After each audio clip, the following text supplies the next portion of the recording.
Online class में आपका पुनः स्वागत है। और ये BSc थर्ड ईयर फिजिक्स का पेपर फर्स्ट क्वांटम मैकेनिक्स का वीडियो लेक्चर नंबर 26 है। ठीक है, आइए स्टार्ट करते हैं। ये क्वेश्चन पता है आपको, इससे प्रीवियस वीडियो लेक्चर में यहीं तक हमने साथ स्टडी कर लिया था। तरंग फलन की जो गणितीय विवेचना होती है, मैथमेटिकल एक्सप्लेनेशन ऑफ वेव, ठीक है, तो उसके हमने सॉल्व किया था। तो उसमें हमने क्या माना था, कोई साई1 xt और साई2 xt दो को हमने वेव फंक्शन मान लिए थे, जो कि किसी तरंग को ही क्या करते हैं, व्यक्त करते हैं। क्वांटम मैकेनिक्स में तरंग को ही एक भौतिक राशि साई से व्यक्त किया जाता है। ये पता है आपको, पहले से श्रोडिंगर ने ये चीज़ क्लियर कर दी थी। ठीक है, तो दो माने थे हमने साई1 xt और साई2 xt। तो उसमें ये माना था कि इनके जो आयाम कैसे हैं, समान है, और एंगुलर फ्रिक्वेंसी कोणीय आवृत्ति ओमेगा और ओमेगा2, तरंग संचरणीयतांक, प्रोपेगेशनल कांस्टेंट जो मान ली k1 k2, वेवलेंथ लैम्डा और लैम्डा1 लैम्डा2। हालांकि वेवलेंथ का भी यूज़ नहीं है, लेकिन अगर चाहो तो आप लिख सकते हो, ठीक है, लेकिन लिख गया है तो छोड़ो उसको। और बाकी इसको सॉल्व करते हुए एक सुपर इम्पोज जो सुपर पोजिशन होता है अध्यारोपण, तो उसके आधार पर हमने उसको सॉल्व किया था।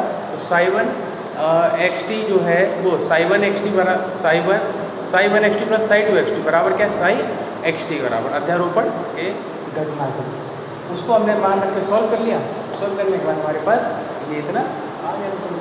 अब इसी को आगे सॉल्व करेंगे, और हमने ये बताया था कि इसी के आधार पर जो कला वेग और समूह वेग के जो फॉर्मूले निकलते हैं वो यहाँ से आपको प्राप्त हो जाएंगे। देखिए, चलिए, ये सही नहीं आ जाए, पानी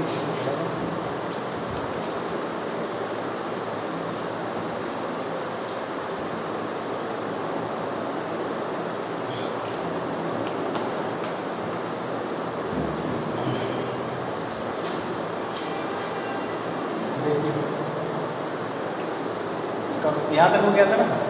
अब इसमें क्या है, इसको समीकरण डाल दो। समीकरण क्या था, समीकरण हमको याद नहीं, ठीक है ना। हम अपना समीकरण डाल दे रहे हैं ए, आप अपने हिसाब से डालते रहना समीकरण आपको नंबर।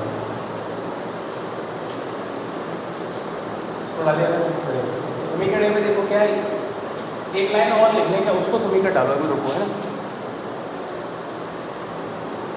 अलग अलग करके लिख दो इसको।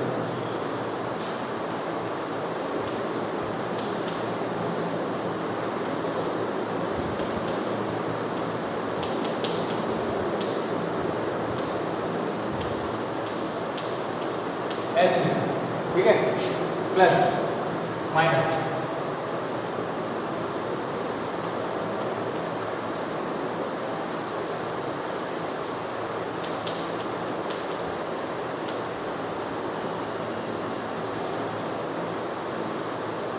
ये आ गया, ठीक है, इसको भी लिख दो।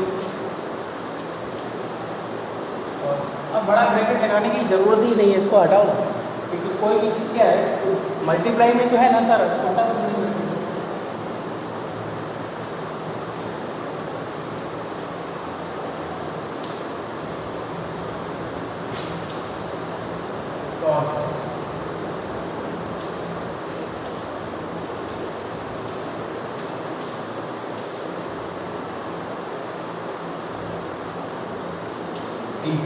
दिखाना था, और minus x k1 minus k2 इसको डालें समीकरण नंबर 1, ठीक है, ये दिख रहा है, ठीक है, ओके। इसको आप समीकरण नंबर 1 डाल, आप अपने साथ से देख लेना, जो भी आपका वीडियो लेक्चर हो उसमें पहले वहाँ क्या क्वेश्चन, ठीक है, मुझे याद नहीं रहती, कितना याद रखना। तो ये आ गया ना। अब इसको इसमें थोड़ा सा पुटिंग करेंगे, क्या पुट करते हैं, देखिए, लेट अस कंसीडर, मानते हैं, मान के चलेंगे, क्या मानेंगे हम, लेट अस कंसीडर करेंगे ओमेगा1 और ओमेगा2 अपना क्या मान लिया हमने, ओमेगा। तो ऐसे हम इसलिए मान लेते हैं क्योंकि ओमेगा1 और ओमेगा2 क्या है, दोनों साई1 xt और साई2 xt के क्या है, एंगुलर फ्रिक्वेंसी है।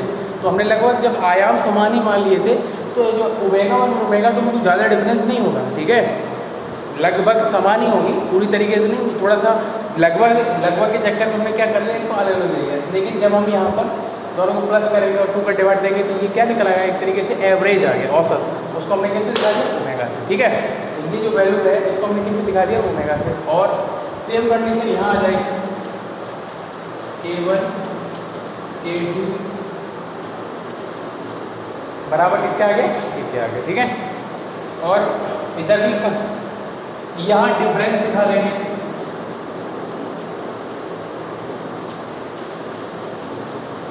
क्या दिखा दिया, डिफरेंस दिखा दिया हमने, डेल्टा ओमेगा। ठीक है, और अच्छा यहाँ माइनस, यहाँ अपॉन नहीं लगाएंगे, ये अपॉन 2 नहीं आएगा यहाँ पर। ठीक है, 2 को तो वहाँ वहीं रहने दो, 2 ये केवल डिफरेंस दिखा दिया, K1 माइनस K2।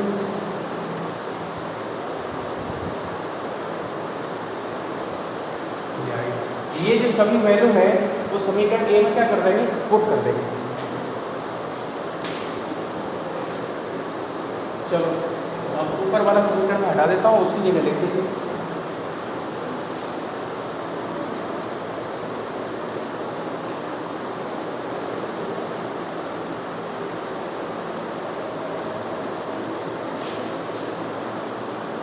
ऊपर वाला जो समीकरण है उसे पुट कर देंगे। कहाँ है ये,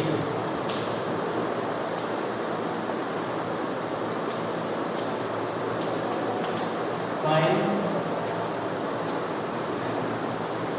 ओमेगा टी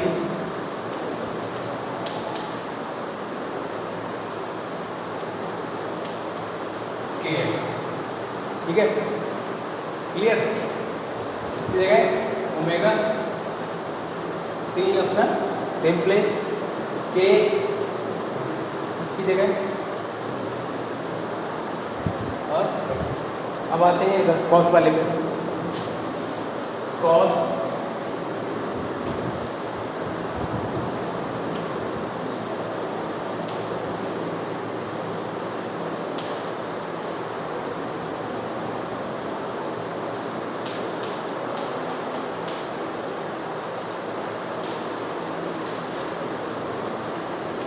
क्वेश्चन सुनिए। ठीक है, चलो इसको हटा दो। देखो यहाँ पे ये मान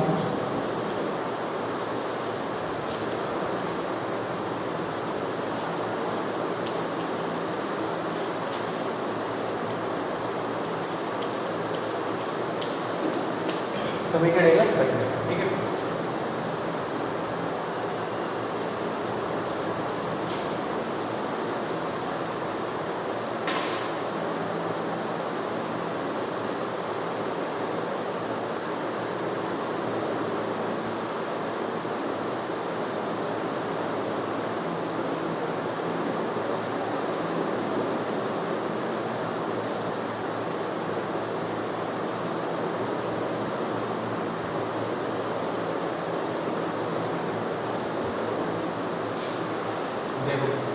अब इसको भी ना डालो, एक लाइन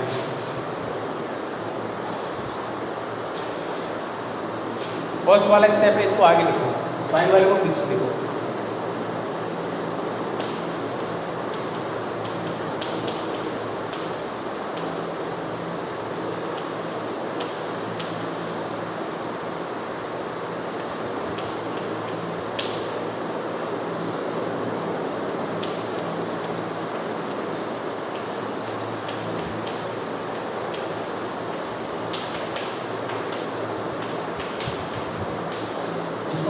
अब देखो जरा समीकरण बी में ये एक तरंग फलन का समीकरण है। किसका समीकरण है ये तरंग फलन का समीकरण है।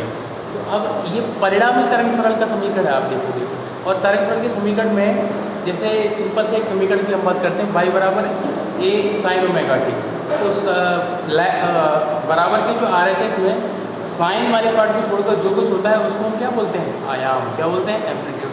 तो ये जो समीकरण बी है ये भी परिणामी तरंग फलन का तरंग समीकरण को क्या कर रहा है, व्यक्त कर रहा है, जिसका आयाम कितना होगा, यहाँ से देखिए आपको पता है 2a, उसमें कॉस भी शामिल होगा, साइन वाले पार्ट को छोड़कर। ये छोड़कर जितना स्टेप होता है, जितने पद होते हैं वो सब क्या कहलाते हैं, आयाम कहलाते हैं। ठीक है, इसको लिख लीजिए। समीकरण भी परिणामी तरंग फलन के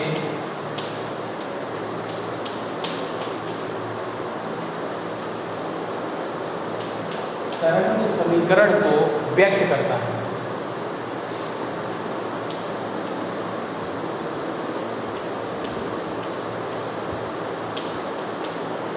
परिणामी तरंग फलन के तरंग समीकरण को व्यक्त, जिसका आयाम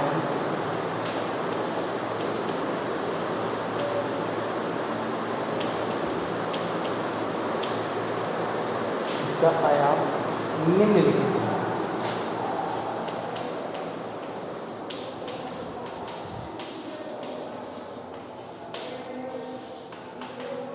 इसका आयाम निम्नलिखित है।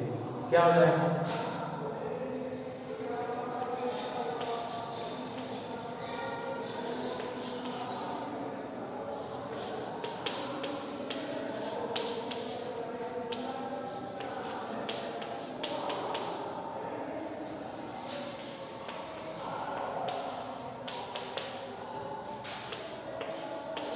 ये है ना आया, देख लीजिए ध्यान से। ये रिजल्टेंट वेव है इक्वेशन, उसमें जो एम्पलीट्यूड है वो ये है आपका। अब देखिए जरा ध्यान से कि आयाम जो होता है वो क्या होता है? अधिकतम विस्थापन होता है ना, माध्य स्थिति से तय किया गया अधिकतम विस्थापन, मैक्सिमम डिस्प्लेसमेंट, ठीक है, फ्रॉम मेन पॉइंट। तो उसमें क्या होता है कि जो आयाम होता है वो क्या होता है? कांस्टेंट होता है। आयाम कैसा होता है? कांस्टेंट होता है। तो जब आयाम कांस्टेंट होगा, ये पूरी वैल्यू कांस्टेंट होगी, तो इस ये जो कॉस के अंदर है ये भी क्या है? एक तरीके से एंगल है, तो एंगल भी एक तरीके से क्या होगा? कांस्टेंट होगा। क्या होगा? नियत होगा। ठीक है, यहाँ पर इस एंगल को आप अब इसी एंगल को जब इसके रेस्पेक्ट में देखेंगे, ये भी तो एंगल है, लेकिन यहाँ पर इसको एंगल नहीं बोलते, यहाँ बोलते हैं इसको फेज। क्या बोलेंगे? कला। ठीक है, क्या बोलेंगे? फेज इसको पूरी। तो पहले इसको देखते हैं। तो ये तो आयाम है ना, ये सारी चीज कांस्टेंट है, तो ये क्या होगा आपका? ये भी कांस्टेंट होगा। देखिए जरा, क्योंकि तरंग का आयाम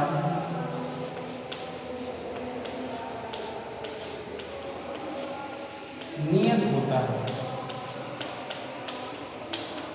तरंग का आयाम कैसा होता है? नियत होता है। अब है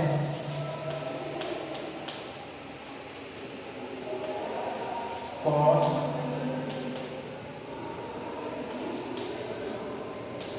t delta omega upon 2 minus x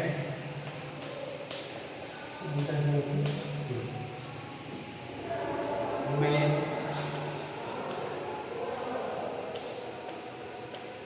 code, यहाँ पर इसको फेज नहीं बोल सकते, बिकॉज फेज इसको बोलते हैं। ठीक है, मैं कॉड कौन सा? T delta omega upon 2 minus x delta के अपॉन 2 भी नियत होगा।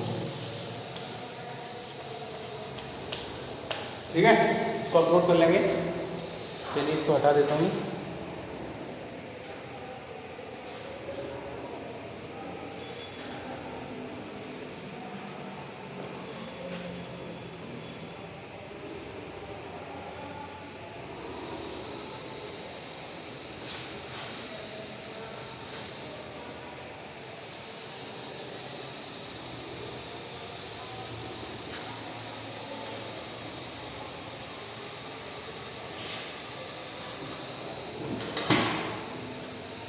ये नियत होगा तो इसको कांस्टेंट के बराबर लिख सकते हैं।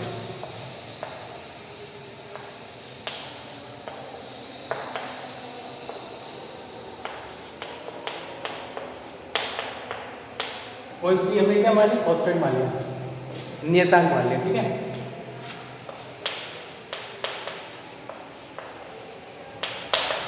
आप देखो ये माइनस चिन्ह है। इसको अगर हम डिफरेंशियल रूप लिखें, अवकलन रूप करें, यानी ऐसा समझ लो कि इसको डिफरेंशियल यानी अवकलन रूप लिखेंगे इसका, ठीक है। तो अवकलज रूप लिखेंगे तो ये तो डेल्टा के ऑलरेडी क्या डिफरेंशियल में ही है एक तरीके से, मान लो क्योंकि डिफरेंस है पहले से, ये भी है तो, और टू क्या है, टू कॉन्स्टेंट है तो कॉन्स्टेंट का डिफरेंस इस प्रकार से नहीं हो पाएगा। चाहो तो आप सीखो इधर टू को उधर ही पहुँच लो, ऐसा करें, ठीक है। तो टू सी का मतलब कॉन्स्टेंट है तो कॉन्स्टेंट ही रहेगा, है ना। तो इसको अवकलन रूप में लिखेंगे इधर।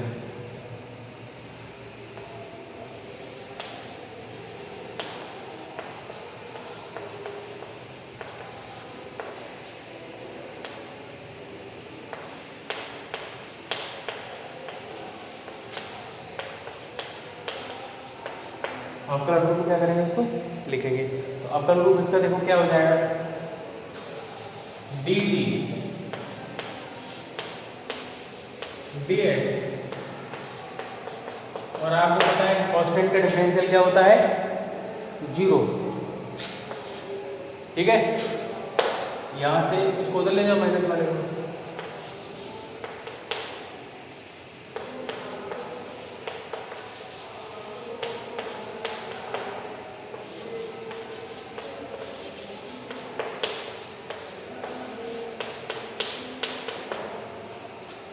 और D x over D T क्या होता है आपका, वेग, और ये कौन सा वेग होगा आपका, बीच है, ग्रुप वेलोसिटी, ठीक है।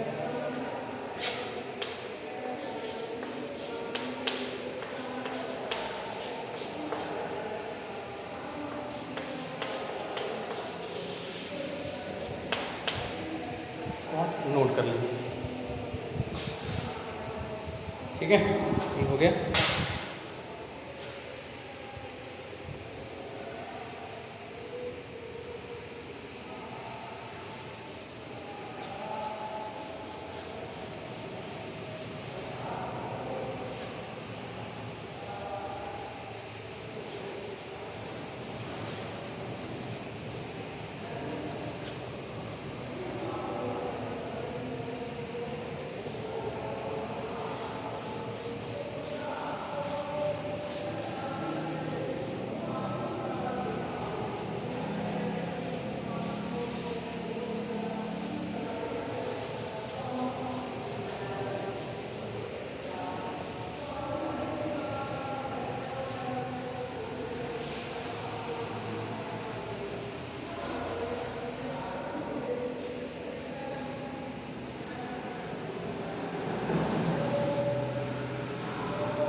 चलिए देखिए, अब एक चीज़ हो गई है ना। अब देखिए जरा समीकरण बी में जो साइन था, साइन में जो मैंने एक ही बताया था, तो वो भी क्या था उसका, वो क्या बोलती, कला कहलाती है, क्या होती है, फेज। देखिए अध्यारोपण में, अध्यारोपण का जो सिद्धांत होता है उसमें जो कला होती है, आपने ऑप्टिक्स में पढ़ा होगा, नहीं पढ़ा तो देख लेना उसका कुछ, है ना। तो अध्यारोपण की घटना जब हम स्टडी करते हैं तो उसमें जो कला होती है वो क्या होती है, नियत होती है। देखिए जरा अध्यारोपण,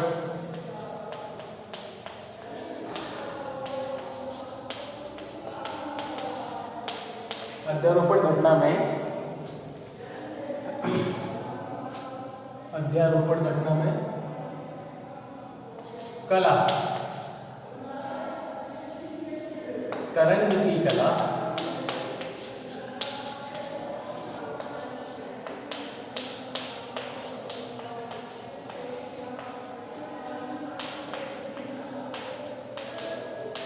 नियत होती है, ठीक है। अतः समीकरण बी में तरंग समीकरण, समीकरण बी में तरंग समीकरण के लिए ओमेगा टी माइनस के एक्स, ओमेगा टी माइनस के एक्स कला का कार्य करेगा,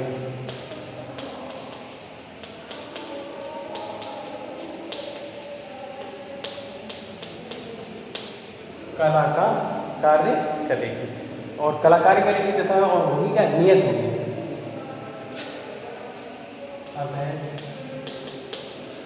ओमेगा टी माइनस के एक्स बराबर कांस्टेंट नियतांक हो गया। अब कलर रूप लिखिए same.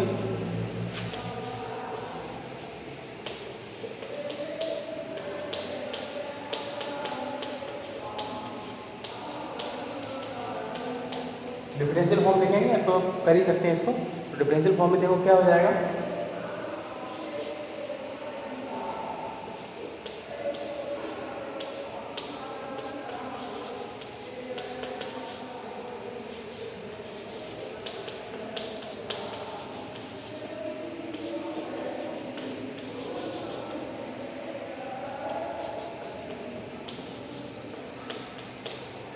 dx over dt omega upon के।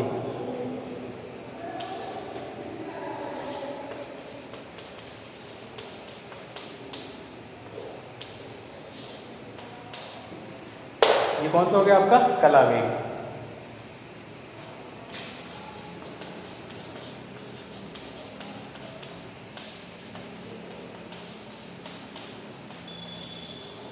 ये हो गया, ठीक है, दोनों हो गए आपके। इसको आप नोट कर लेंगे। ये आपकी तरंग फलन की क्या थी, गणितीय विवेचना थी। अभी एक डायग्राम हो रहा है, उस डायग्राम को और बना लेंगे। इसको हटा लीजिए ना।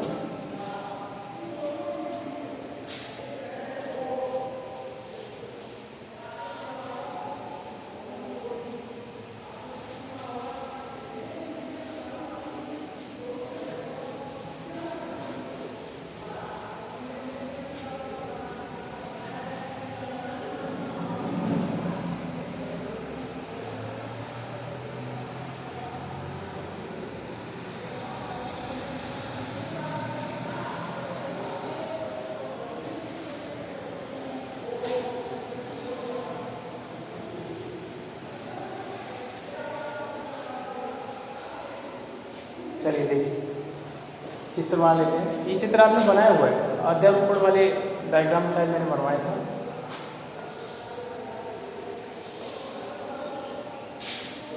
वेव पैकेट, तरंग समूह का वेव पैकेट है ना, जो फंक्शन बोल सकते हैं, वेव फंक्शन या वेव पैकेट, उसका ये डायग्राम है, जिसमें हम पेज वेलोसिटी और ग्रुप वेलोसिटी को भी दिखा देंगे। किसको हम पेज वेलोसिटी बोलते हैं और किसको हम ग्रुप वेलोसिटी बोलते हैं, ठीक है।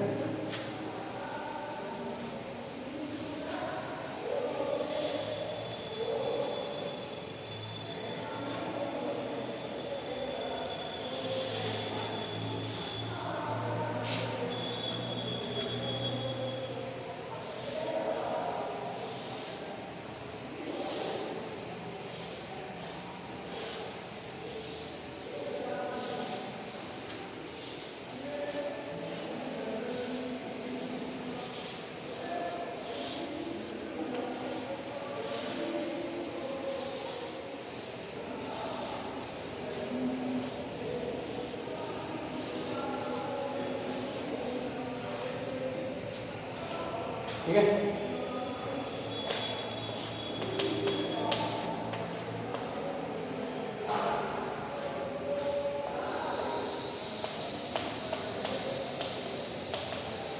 परिणामी विस्थापन है, ठीक है।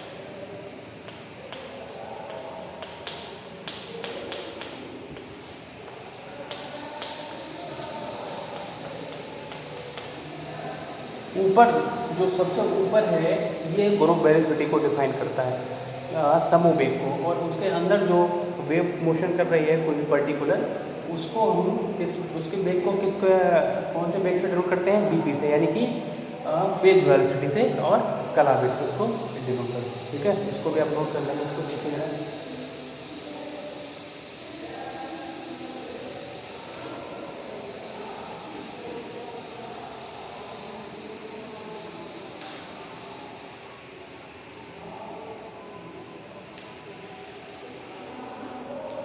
ठीक है, इसको मैं हटा दे रहा हूँ।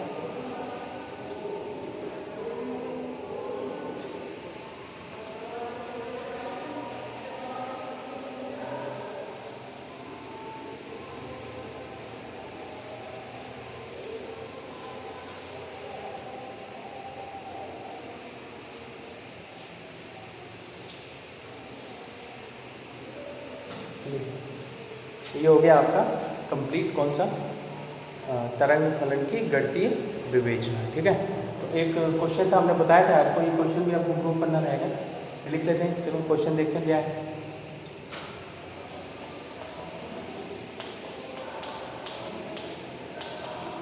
सिद्ध करो कि तरंग समूह का वेग bg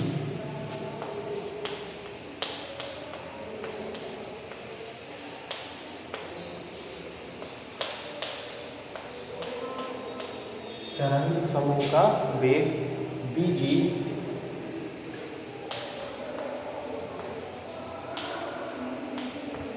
उस तरंग फलन में